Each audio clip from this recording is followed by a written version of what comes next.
Elevated Intimacy is intended for entertainment purposes only and is not suitable for listeners under 18. The subjects, anecdotal scenarios, descriptions, products, and techniques that are described here are not substitute for professional medical advice. Please follow local laws. If you are having a medical emergency, please call 911. Okay, we're recording now. Live recording. From the living room of the palace.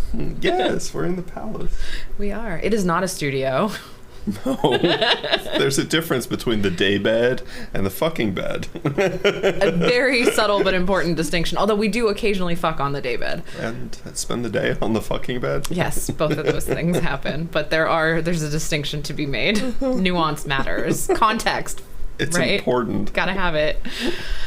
Hi, everybody. You're listening to Elevated Intimacy. I'm Ashley Manta, and I am thrilled to welcome back the one, the only, the notorious, my boyfriend, Ben. That's me.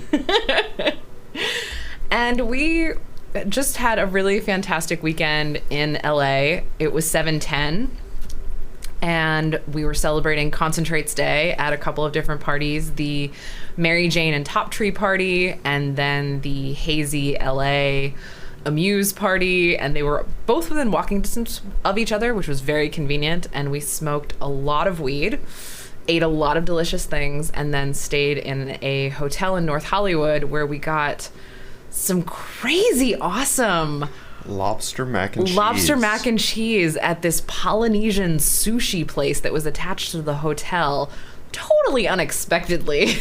Very rare and random.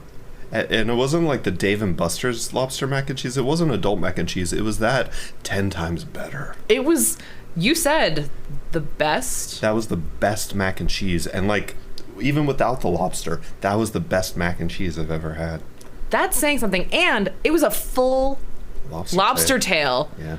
With this phenomenal mac and cheese, a shit ton of it, for $16. It was good.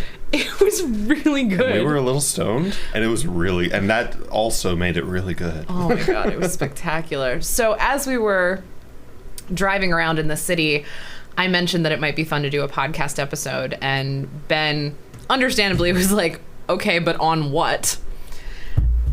And I said, well, you know, a thing that comes up a lot in my coaching sessions with my clients is wanting to get away from penis and vagina penetrative sex and what other avenues of pleasure are possible for people. I think it was originally phrased as, why do guys always just want to do the P and the V? It was something that may have been that. A thing that I said.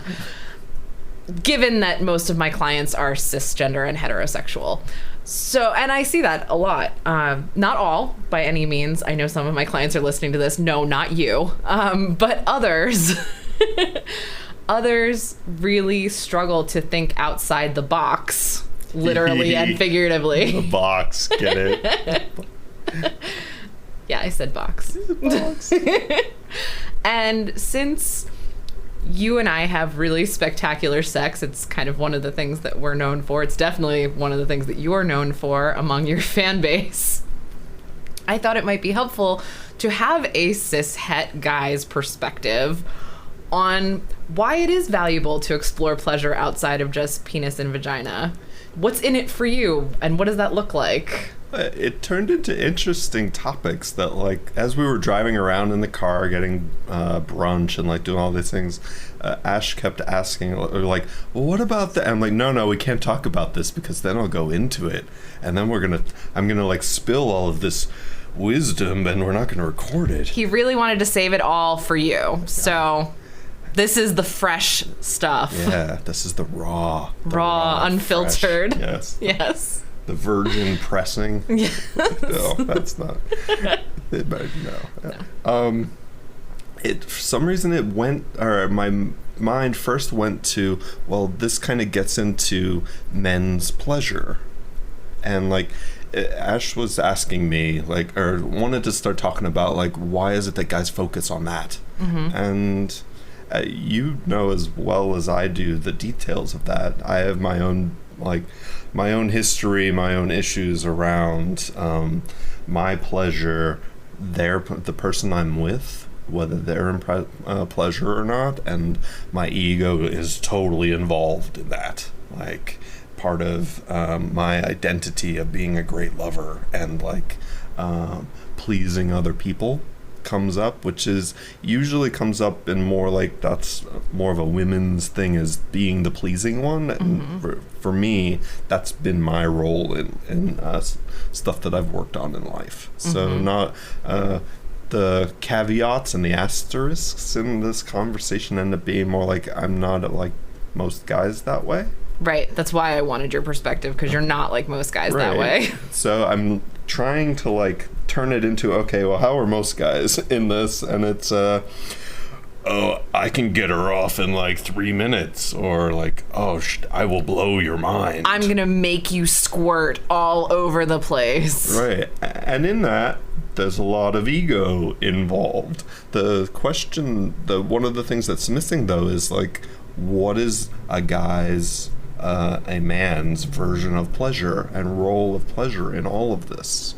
If he's going to stick his dick in her and make her calm, does he enjoy that? She's gonna have all this pleasure, and what does that end up like? Having the paradigm shifts that are involved with, oh, so she'll be in pleasure and he'll be in pleasure for more than 3 minutes because we want this to be a full experience. All right, well, does she need to kind of like shift her paradigm in order for him to be in pleasure for more than 3 minutes? Shifted into what though? See, but we've opened the door now. Yeah. So tell me, do most women have, this is a kind of a trick question, but like, do most women have the sense of, oh, his pleasure is like 15 seconds when he's coming? Or, and that's like a trick question. It's like, no, if we're on team us, which I think we talked about in previous episodes. All right, so the first paradigm shift is like team us. Right. I want you to be in your pleasure. I want to be in my pleasure. And the reciprocal of that, I trust that you want me to be in my pleasure. And I trust that you want to be in your pleasure. So the ego part really slides into the back seat in all of that.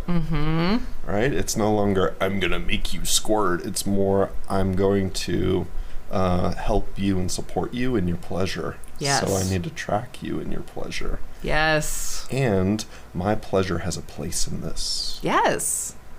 That's the part that I struggled with for a long time, and it still like comes up of, I am allowed to be in my pleasure. Definitely. There's a lot of baggage for guys in that. There's a lot of baggage of like, wait, I can't talk to my other guys about this. Oh man, last night you should have, oh, it was crazy. I was in my pleasure for like an hour. Yeah, probably not. I remember hearing Pass the guys. The wings. right. That's not a thing for the guys. And like traditional Western male role models, that's not stuff that comes up. So as we were driving around in the car, like, and you were talking about like, well, what are we going to talk about that? And I'm like, well, men's pleasure. This quickly shifts into, where does men's pleasure fit into a relationship and lovemaking and all of that? Yeah, it is such a complicated, multifaceted topic because there's a lot of things involved. There's socialization, there's biases, there's shame, there's all of the messages that we receive from porn, from mainstream. There's also just kind of societal trends and what I've seen when I do have sex with people other than you, where it's like very, scratching my clit like a mosquito bite and finger banging me in this really kind of... She's literally doing the motions as she's saying this, and it looks terrible. It looks terrible. It feels terrible. It doesn't even look like cheesy porn. It looks like bad porn. Really bad porn. And...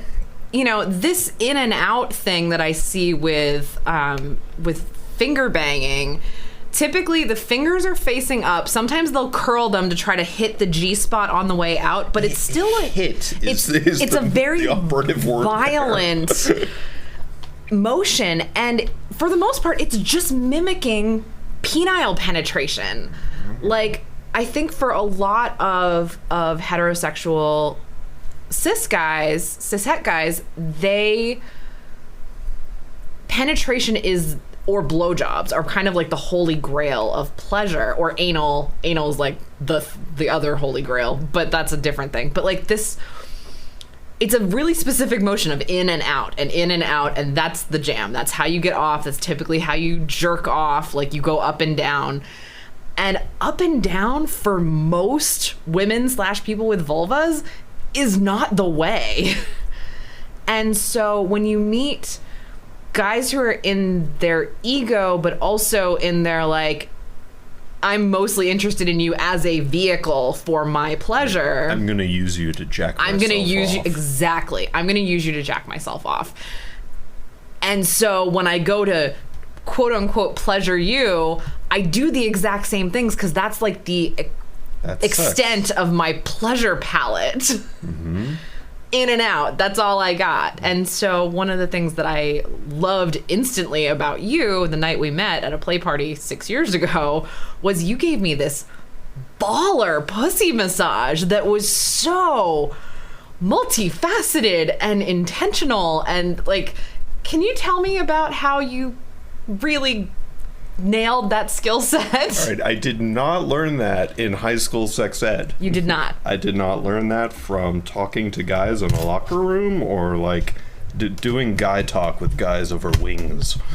Right.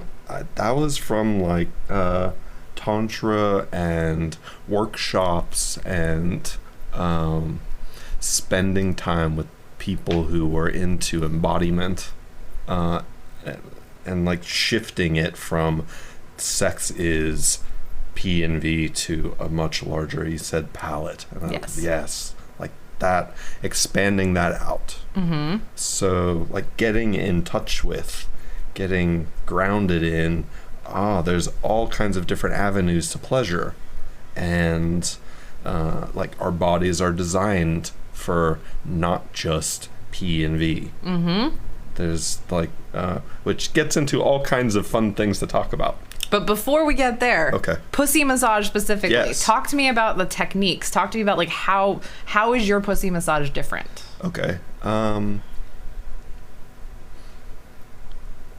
Pause right there. Hold on. Let me. Okay. It's a big topic, but it gets into like the physiology. But so there's the approach. The approach is that this is the main course. Yes. Yeah. So like the whole goal-oriented sex thing, it gets a lot to like I'm going to use you to jack myself off. Like there's a version of sex where orgasm is the peak, and it gets into like sometimes I want to blow off steam. Sure. So I'm going to go rub one out, and yeah, it takes 5 minutes, and that's most people's sex. Mm-hmm. It's like that's a like stress relief. Right. Like I need a break at 10 a.m. and I'm at home, so all right, let's rub one out. Mm-hmm. There are other kinds of pleasure. Yes. Let's see. So losing the orientation towards a goal. So the goal ends up being just being in the moment in pleasure. Yes. So then it gets into, all right, well, how does massage work? Well, a vulva has so many nerves, and they're spread out, mm-hmm. and they're all available. Yes. Their sensitivity rises and falls. It's so in like the initial, hi, my name is Ben, and let's do this now. Going from there and kind of going in an arc mm-hmm. upward ends up making the nerves come more alive. Most of the time, our genitals are kind of like taking the back seat. Sure. We're in talking, social, or like thinking and like in our heads. So slowing down and bending the illusion of time mm-hmm. such that there isn't a goal. Mm-hmm. It's like, all right, so here we are now. now we're playing. And now we can be playful with each other. And when things slow down like that, anxieties can come up and all of that, but when it's done well and we're paying attention to our anxiety and keeping it in the background, we end up bending time and being present to what's currently in our sensations. Yes. And I love what you said about the fact that the nerves in a vulva are really spread out. So just focusing on the clit, just focusing on the G-spot, you're still limiting yourself massively to just these two areas where there's so many more bits that you can play with the outer lips, with the inner lips, with the pubic mound, with just like around the vaginal opening. Even without going inside, there's tons of nerves right just around the opening. And I can still remember you probably only put like half of your fingertip inside of me, and you were just sort of going around in a circle and putting a little bit of pressure so it sort of stretched a little bit, and that felt really nice. Yeah. So we'll take a step back. The cliche movie scene is the couple are in therapy with the super sexy female therapist, and the sexy female therapist says, "What's the largest sex organ?" And the guy giggles and like, it's a dick. And she's like, "No," and she taps him on the head. "Your brain is the biggest sexual organ." And everyone's like, "Oh my God, that's I never thought of it." It's like, all right, so now you take the brain as like the largest one, and connected to the brain is all of the nerves. Yeah. There's a lot of nerves. It's a lot of, and so like as the second biggest sexual organ, it's still not the dick. It's all of the nervous system and the nerves and the structure. So if you think about the base of your spine where your tail is, that's where your nerves kind of spread out into your lower half. And there's ones that go down your legs, there's ones that go all the way down to your feet, and there's ones that go to your ass, like your actual the anal opening, and like all of your butt crack and your perineum, and like all of those nerves that go on the insides of your thighs. And what's you like saying the name of the crease? What's the name of the crease? Oh, the inguinal crease. The inguinal crease. There's nerves in all of that. And when a guy goes to a rub and tug, he's not just going for the stroking. He's going for all of the nerves that go up the inner thighs and the inguinal crease. And for a woman, when I'm giving a massage for the pelvis, and a full yoni massage includes the low back. Oh, the moan. When I like pull on your legs, oh my God, gently and then a little bit firmly, but not too much. I'll like lift up Ash's heels as she's lying in the bed, and I'll slowly give her traction. That mode. Oh yeah, it's so good. That's sex. Yes, that is totally sex. And it's embodied and taps into your nervous system. And it activates, it opens up all of the nerves in your vulva. Sure does. Because otherwise there's different versions of it, or armor or guarding, or like you have to wear like a covering because that's a sacred part. So when you're with a lover, being in the trust and the opening of that, part of that is the undressing of it. Yes. And taking the armor off respectfully, slowly. Yes, with all of the consent and permission and allowing. And then you get into, all right, there's lips, there are scents, and there's texture. So you've gotten into a lot of the, was it pleasure-based anatomy? Yes. It gets into that. And a lot of these things come up for guys as well. Like pleasure-based anatomy for guys, first you start, well, there's a bunch of nerves at the base of the spine, and they fan out, including the inner parts of the thighs, the inguinal crease, The hips. the hips, the abdomen. Ash's abdomen has come alive in the last since we've known each other. Yes. It's come alive with sex and power and like all of that fire in the belly. Yeah, that's come out because of these kinds of practices. Oh yeah, being with someone that I trust and also having years of hating my stomach, not like, having people, society tell me that my belly is bad and wrong, and being able to be with someone who allows me and that we together can eroticize that area, all of a sudden it feels amazing. And I love it when he rubs my belly, and I love feeling his hands all over me and devouring me. And that's been a really empowering way to reclaim a part of me that I've always had shame around. So that especially, like, when you take back something that has been made to feel shameful for so long, like, there's unbelievable erotic power in that. Yeah, because all of that charge, Yes. that's the alchemy. Is turning that charge into something that's positive Yes, exactly. and empowering and delicious. So good. And one of the things I love with giving you hand jobs and things, especially as we approach International Hand Job Day, is that it's not just about your penis.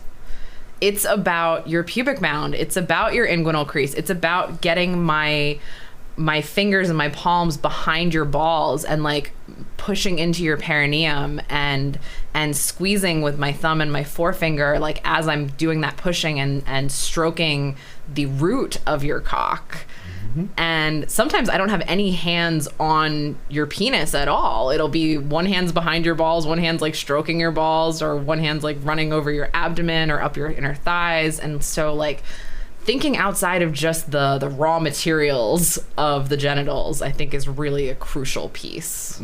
Yeah, there's reproductive sex. Right. And then there's all of the rest of the stuff that our bodies are built for. Yes. Yeah. The one of the ones that I definitely wanted to bring up was the energetic cock. Yes. And how the way I can conceptualize that mapping to physicality.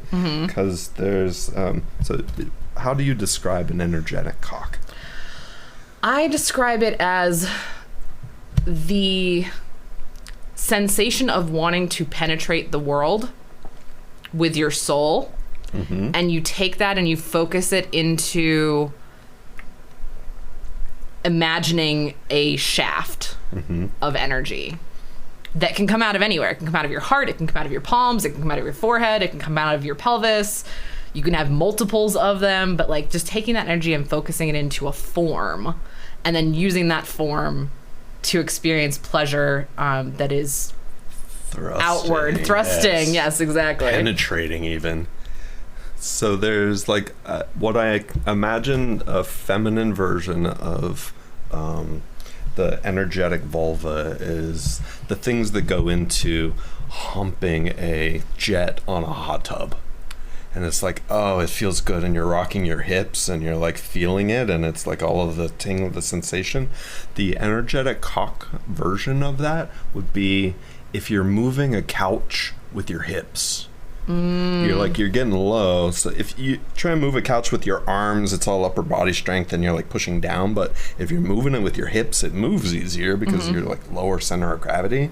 When a guy is thrusting or like using his hips, it's outward. Yes. And there's force. It's not necessarily like pounding, but there's force involved, outwardly projected. Yes. All right, so now imagine that. Let's take that whole idea of like the energetic cock as this shaft emanating from the pelvis area. All right, and then for me, mine focuses a lot more on my left side. I imagine down my jeans, there's like a nice big gym sock. What do you call the tube sock? Tube sock. The full-on 80s, like, showing the tube sock down the inner jeans. Like, that goes down the nerve and like mirrors the nerves that are on the inner side of the thigh. You know, the place that people that you don't get massaged when you go get a massage. The place where when a lover comes up to you and draws through your inner thighs and all of your attention goes doing. And that is where that tube sock is, like right next to that. That's where a lot of the sex can live. Yeah. And the pleasure comes in. And the same with women, you can draw that energy in from the inner thighs, from the hips, even from the breasts down. Yeah, we could talk about your clit nipples. Ah, yes. Those have only, in the past few years, really, really blossomed. They have. It's been beautiful. I'm grateful to have been part of that evolution. Yes. Your sensitivity is so great with that. Ash has a lot of energetic aliveness.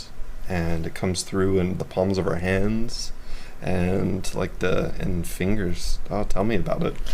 Yeah, it's such a meditative practice for me when I play with your nipples, because I'm really mindful of the fact that you don't want them tweaked or squeezed or anything like that. It's very, very subtle.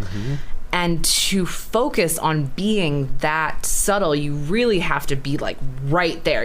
I can't be making like lists in my head about things I have to do tomorrow, or be like thinking about what I want to eat later. Like, I have to be really dialed in. And so that practice puts me even more in touch with my energetic capacities, because now I'm not just like focusing on these little micro movements that I'm making with my fingertips. I'm focusing on the energy that's flowing through them as we make contact and break contact.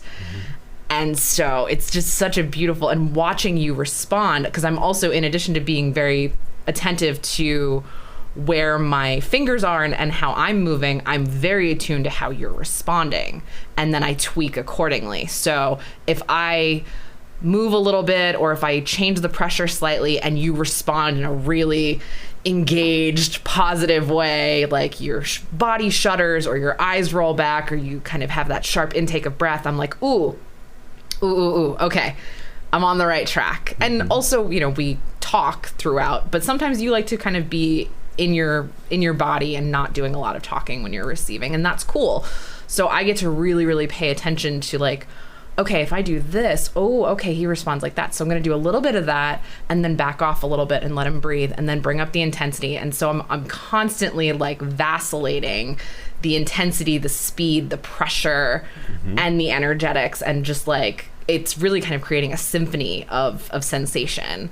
And I think that kind of a meditative approach to the way that I approach your nipples could be widely used throughout the body. You could do that with earlobes or fingertips or the clit or the penis or the balls, or like any part of the body that you want to pay special attention to, but like to be super present with it and really intentional, instead of just doing it because you saw it in the porn once, or that's how your ex liked it, so you're going to do it the same way, because you don't want to have the awkward conversation of like, what do you like, or do the work to figure out what they like. You're just going to kind of pull out your regular routine and hope for the best.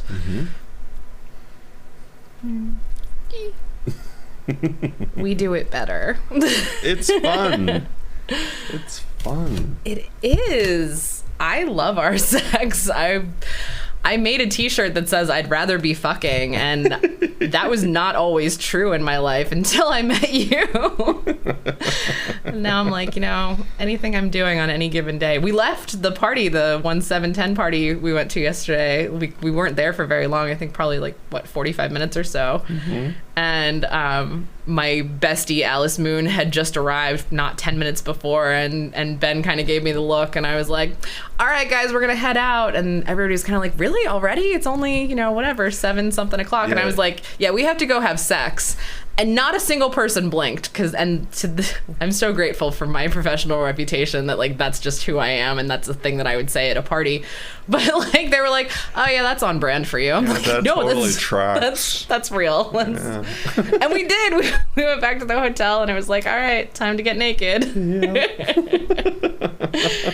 But for us, naked is not just okay, clothes are off, penis goes inside of me. Like, that's not the trajectory. It's dropping in with each other and touching and exploring and kissing. And Ben is really great about not going inside of me until I'm ready, because I'm not always ready right away. And so when people kind of jump the gun and try to go straight for penetration, especially if they, go for 5 minutes and then they come and then they're like, okay, that was fun, good night. I can see the receiving partner being like, what the actual fuck? And I've been there with other people. So could you speak to that a little bit? It makes me wonder how much of that is, I've been in situations where I have a lot of sexual energy where I'm like, oh my God, I want to fuck right now.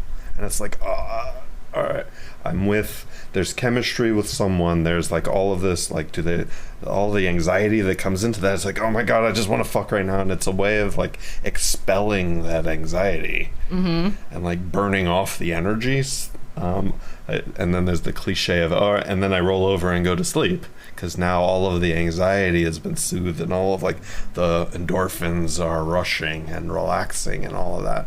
The challenge in all of this is managing that. And I think in Polysecure, she talks about it, and Stan Tatkin talks about all of the chemistry that's involved with this kind of stuff. It's all right, there's anxiety, there's soothing, there's the effects on our bodies that affection has, and just the pheromones of being next to someone and having attraction, and then all of the things that come up around, do they like me? I like them. Oh no, is it too fast? Is it too slow? It's all of the how is it going? And adjacent to that, if you're in a long-term relationship, especially if you're monogamous and you haven't had sex in a while, there's the scarcity of I may never get this for another X number of days, weeks, months, so I gotta really, I gotta get mine. Yes, all of our schedules have aligned such that the dishes are done and the kids are taken care of and work isn't too stressful. This one moment and blah, blah, blah. This needs to be, and then the expectations come in. This needs to be this one experience. Yes. And that's a very different space than I need to get off real quick. That's a different space. And then there's the we have time, there's enough, and the abundance mindset, and the play. It's hard to play on a deadline, right? Yeah. And it really stifles creativity when you're so fixated. It's hard to have that kind of freedom of let's just see what feels good to us tonight, instead of coming in with an agenda where you're we have to do X, Y, Z, or it doesn't count as sex. Right. All of that shit. Yeah, my favorite part of what is sex? What is this sex? P and V is sex in air quotes. And then I think of the Paula Cole song from City of Angels, where she says a red lollipop, all sticky and horny, something like that. And I'm like, oh God, there are such a wide palette for what sex is. Yeah, we definitely had sex with that lobster mac and cheese last night. It was so good. There was moaning. There was moaning and pleasure. Yes. And yes, hips were rocking in the booth. It happened. Yeah. We had a big booth energy this weekend. Yes. Lots of booth action. So much. But yeah, you can really, when you get into sensuality and understand just the wide range of what's possible, and it's one of the reasons I found sex magic and magic generally to be so intriguing, because it opens up unlimited possibilities. Yeah, you could actually lay your crystals out under the moonlight, or you can set the intention that if the moon is up there, my stupid ceiling is not going to stop it from hitting my crystals. Or if I'm having this incredibly pleasurable experience, I can use that energy to manifest things that I deeply desire in my life. 'Cause why not? Yeah, it's to get back to like a guy shows up and has a few pumps, comes, and then now that was the sex. There's a lack of a scarcity that comes into that, Right. and whether they acknowledge it or not, that's part of it. But being able to like the word that I heard recently that really I think gets to it is, what do you savor? And when you get into savoring, we savored that mac and cheese. Yeah, we did. And savoring your body, savoring the way you moan. Yeah. All of that savoring things, savoring the nerves that run through my legs, and the jokes that we make at parties. Yes. Like, all of that, the savoring of it, that's the practice.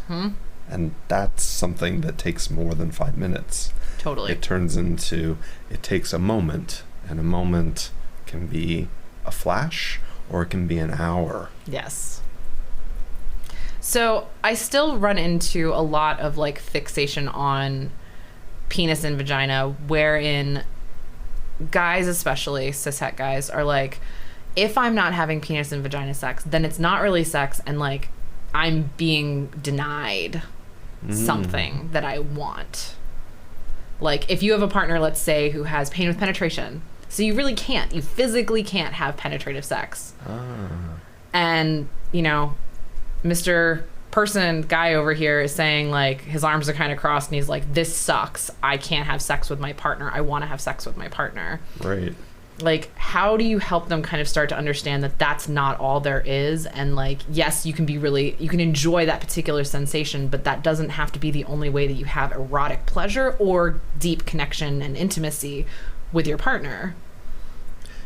That, on the one hand, that's a tough one because it's with someone who has pain with penetration. You have respecting that, right, and consent and all of the things that go into what it is for them to have penetration, to be okay with it. Sure. You don't want someone enduring. Yeah.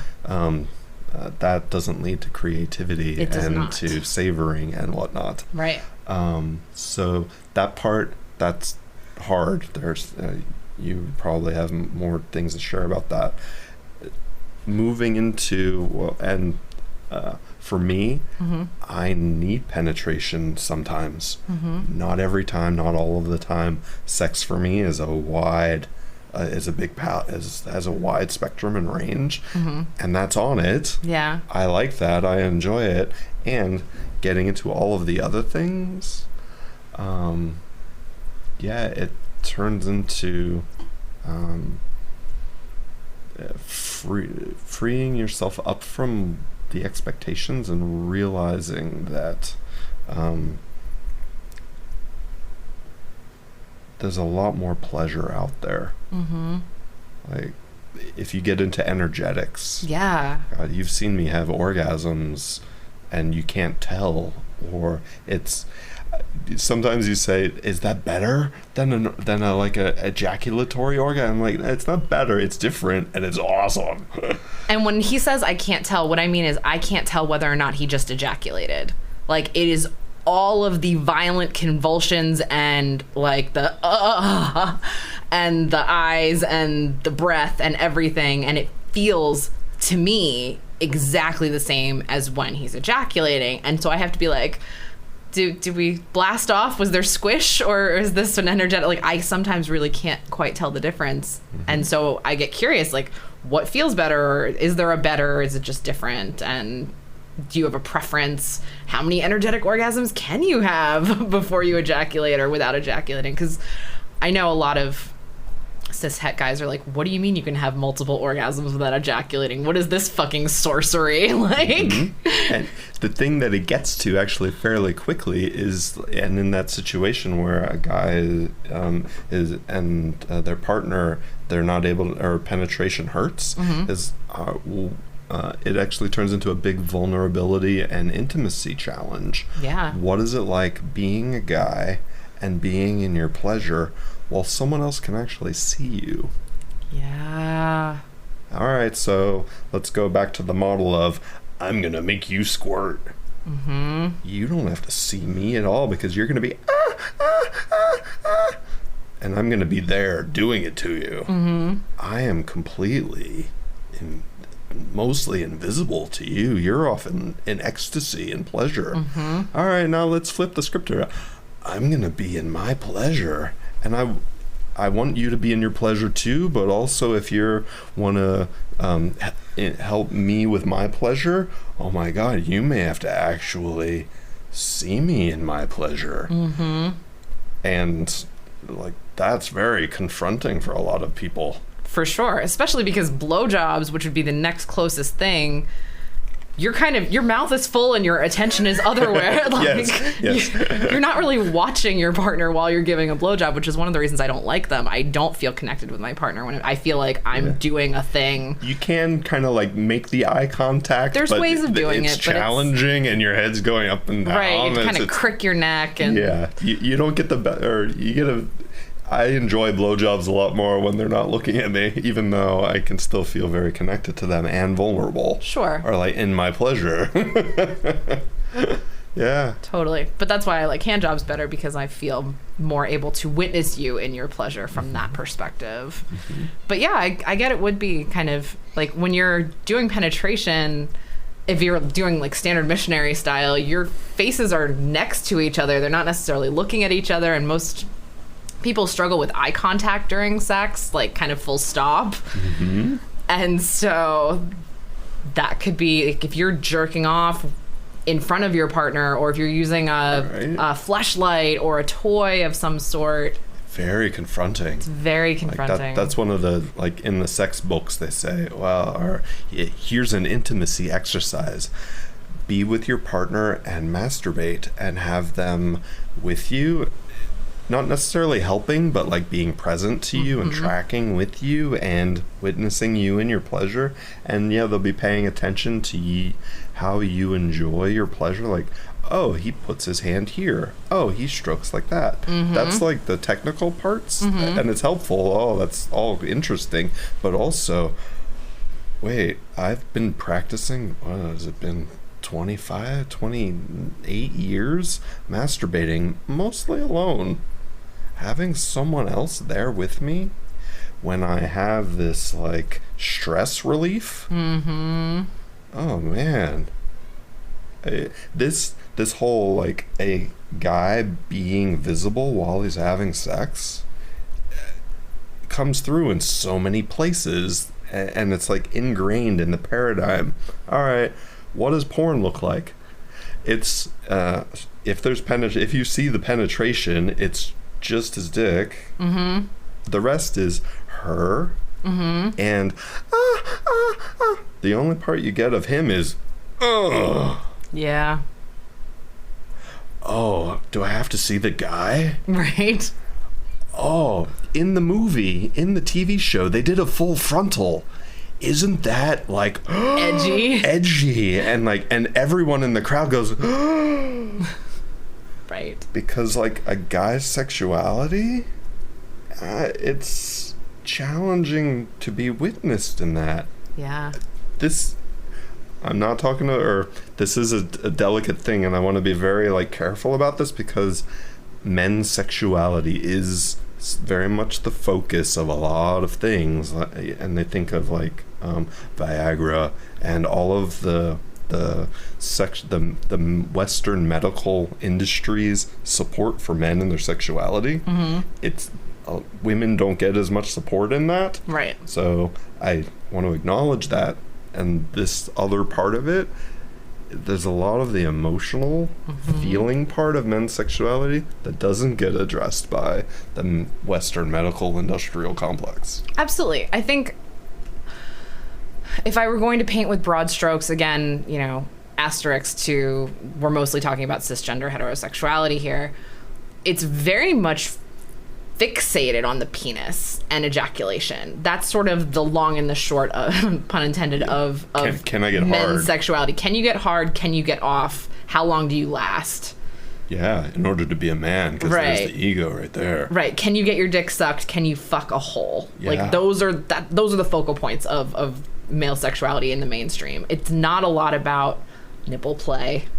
It's not about... Oh, you get into anal and everything. Right. Oh, my God. Prostate play, all of a sudden, like, people start squicking about that. Right. P.S. Your prostate is amazing. It's Embrace really good. it. One of the things that I love about Ben and that our relationship that we get to explore is playing with prostate stuff and the surrender and the experience of being penetrated, which if you've never had someone penetrate you before, you start to understand the vulnerability of letting someone else inside of your body. Like, it's very challenging being a heterosexual male who enjoys being penetrated. Yeah. Oh. Edgy. Very. Edgy. But it's so good. It's so good.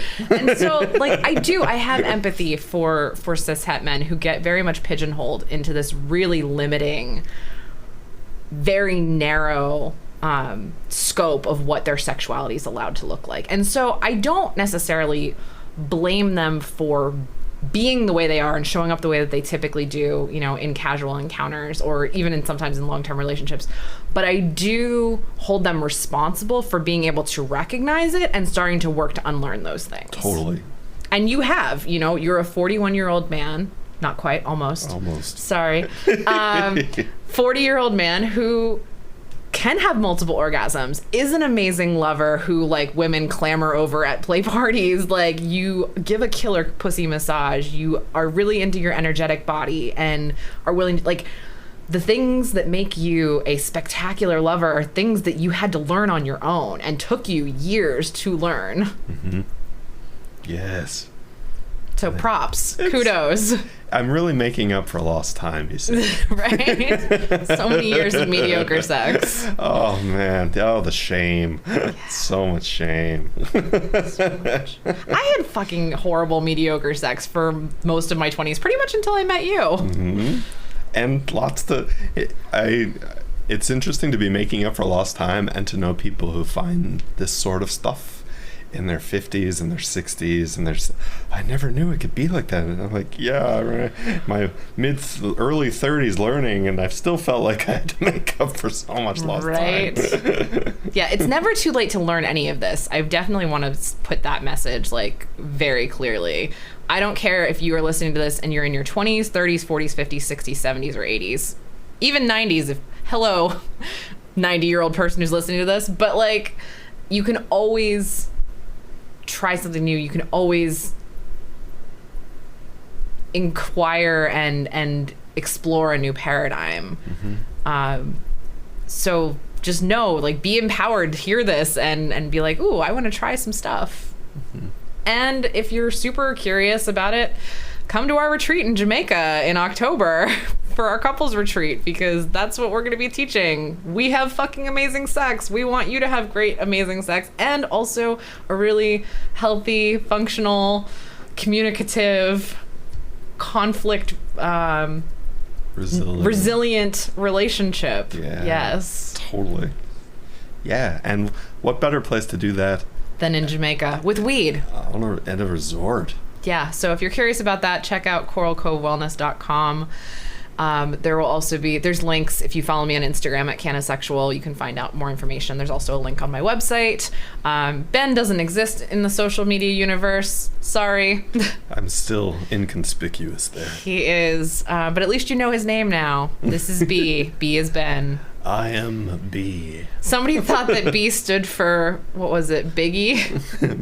Big Papa. Big Papa, yes. Yeah, and Ben's like, yes, that one also. I love it when you call me Big Papa. I love calling you Big Papa. Oh, so hot. Next time we'll have to get into, like, kinky taboo dynamics. Ooh, dirty. Daddy. Naughty. All right, everyone. Thank you so much for listening. Please leave a review. Send me an email if you have thoughts. Share this with your friends and keep it sexy. Thank you so much for listening to this episode of Elevated Intimacy. You can find more episodes at elevatedintimacypodcast.com or on Instagram at Elevated Intimacy. You can find me on Instagram at Canasexual or on my website, canasexual.com. If you're listening on Apple, please subscribe and leave us a review. Thank you so much to our sponsors, Sybian and Playboy. Sybian is a rideable sex machine that will absolutely enrich your life, and if you DM me on Instagram, I will give you a $100 off coupon code. If you have comments, questions, or suggestions for future guests or topics for episodes, please email us at podcast@elevatedintimacy.com. Bye.